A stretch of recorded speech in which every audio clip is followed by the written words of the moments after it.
দেখো আমাদের বাসার কি অবস্থা, আমার গাছের কি অবস্থা। গাছের কালকে পাতাগুলো ছিঁড়ে যা ইচ্ছা তাই। নিচে দেখো খুবই খারাপ অবস্থা এই জায়গার। গাছটা একদম খালি হয়ে গেছে। কালকে প্রচুর ঝড় বাদলা হয়েছে, একদম ভাঙা যাওয়ার মতন অবস্থা সব। তোমাদেরকে দেখাইছি ভিডিওতে।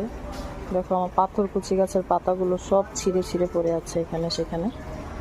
তো যাই হোক, এগুলো সব এখন গুছাই দিতে হবে, নাহলে গাছগুলো এখন সব মরে যাবে। তো আমি যে পানিগুলো সব ফেলে দিচ্ছি এই দিক দিয়ে। ও কিচ্ছু করার নেই। তো এটাও আমি আস্তে আস্তে ফেলে দিচ্ছি। প্রচুর পানি হয়েছে গাছে। আল্লাহ কি অবস্থা! তাও যে আল্লাহ তাআলা সব কিছু মুখ ফিরায় তাকাইছে, কোনো কিছু ক্ষয়ক্ষতি করে নাই মানুষের। এটা বড়ই অবস্থা খারাপ।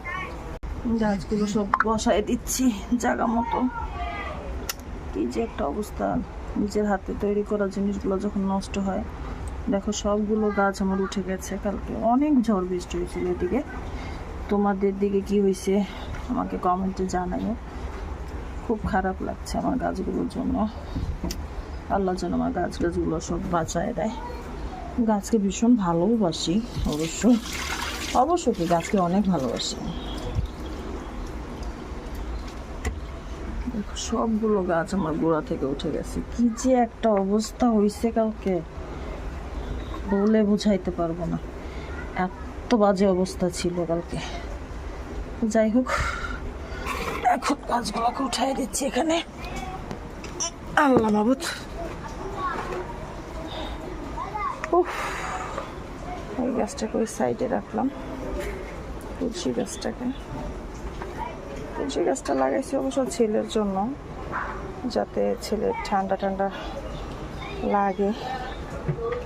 ওষুধ টষুধ সবসময় তো আর খাওয়ানো যায় না, মাঝে মাঝে একটু গাছের ওষুধও খাওয়াইতে হয়। তো ভালো থেকো, সবাইকে আন্তরিক শুভেচ্ছা, অনেক ভালোবাসা। তোমরা সবাই আমার চ্যানেলটাকে সাবস্ক্রাইব করে নিও। আর আমার ভিডিওটা ভালো লাগলে লাইক কমেন্ট শেয়ার করে দিও, এইটুকুই বলবো। আর সবাই খুব সাবধানে থেকে, এখন বৃষ্টি বাদলার দিন, বাহিরে কম যেও, বাচ্চাদেরকে সবাই সাবধানে রেখো। তো আল্লাহ হাফেজ, ভালো থেকো তোমরা সবাই, অনেক ভালো থেকো।